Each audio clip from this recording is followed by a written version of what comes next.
Ils sont ferrailleurs, tapissiers ou encore ébénistes. Leur quotidien, travailler sur des matières pour en faire des objets aux lignes 1000 fois pensées et étudiées. Bienvenue dans l'univers des artisans. Dans un esprit d'initiative, d'innovation, ils sont à la recherche de la qualité. Et pourtant, ils sont souvent confrontés aux problèmes de déguerpissement. Si l'État pouvait nous aider un peu, même s'ils vont construire le coin, il n'a qu'à nous chercher un coin où nous aussi on va aller se défendre.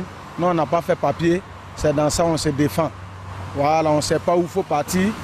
Si on a si soleil ici, c'est et on attend pour qu'ils viennent nous chercher un coin où on puisse se défendre.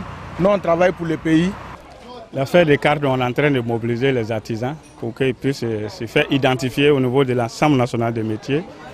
Et en plus de cela, on va nous déplacer de là pour aller sur un nouveau site.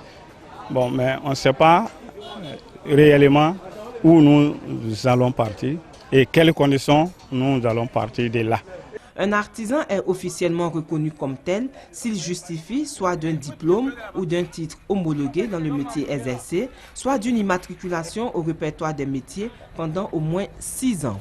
L'institution des artisans, c'est-à-dire la Chambre nationale des métiers de Côte d'Ivoire, enregistre environ 120 000 artisans immatriculés à ce jour au registre des métiers, soit plus de 2 millions sur le territoire. Le secteur va connaître un bouleversement à l'occasion de l'entrée en vigueur en juillet prochain de la loi sur le nouveau code de l'artisanat adopté le 15 mai dernier à l'Assemblée nationale. Le problème de déguerpissement, c'est la plaie de l'artisanat. Vous vous êtes habitué quelque part, demain c'est un trou, vous remplissez, c'est bon maintenant, on vient, on vous chasse. Le code fait obligation aux collectivités territoriales de dégager des espaces. Plein d'espoir, les artisans souhaitent que ce nouveau code les accompagne dans toutes les démarches administratives. Il y a trop de taxes à payer. On paye les parking, on paye encore les impôts, on paye la mairie, on a plein de taxes qui ont augmenté, on ne comprend rien. Et franchement, sur ce côté-là, nous sommes à bout. Le métier de l'artisanat a besoin d'une bonne formation dans les écoles et ici nous rencontrons des difficultés car les jeunes ne sont pas bien formés dans les écoles d'apprentissage et nous sommes obligés tous les jours de les former au quotidien, de prendre des stagiaires qui ne sont pas bien qualifiés et de les former chez nous dans les entreprises. Donc le plus gros travail se fait dans l'entreprise et ne se fait pas dans les écoles. Pour le ministre du Commerce, de l'Artisanat et de la promotion des PME, la formation et la qualification des artisans demeurent une priorité. Avec la formation, vous pérennisez une activité. Vous formez aujourd'hui les artisans de demain, vous formez aujourd'hui ceux qui assurent la compétitivité et la pérennité des entreprises de demain. C'est pour ça que la formation est importante au niveau des chambres consulaires.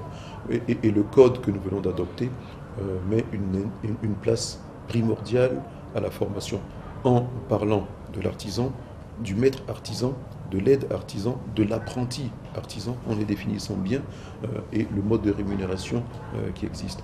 Donc bien sûr que la formation a une place clé et également les apprentis pour qu'ils ne soient pas exploités abusivement dans une entreprise artisanale. Les professions artisanales sont regroupées dans 4 domaines: l'alimentation, le bâtiment, la production et les services. Le secteur se présente aujourd'hui comme un excellent créneau porteur eu égard aux immenses potentialités qu'il renferme en termes de création d'emplois, de valorisation de produits locaux, de génération de revenus et de contribution à la lutte contre la pauvreté.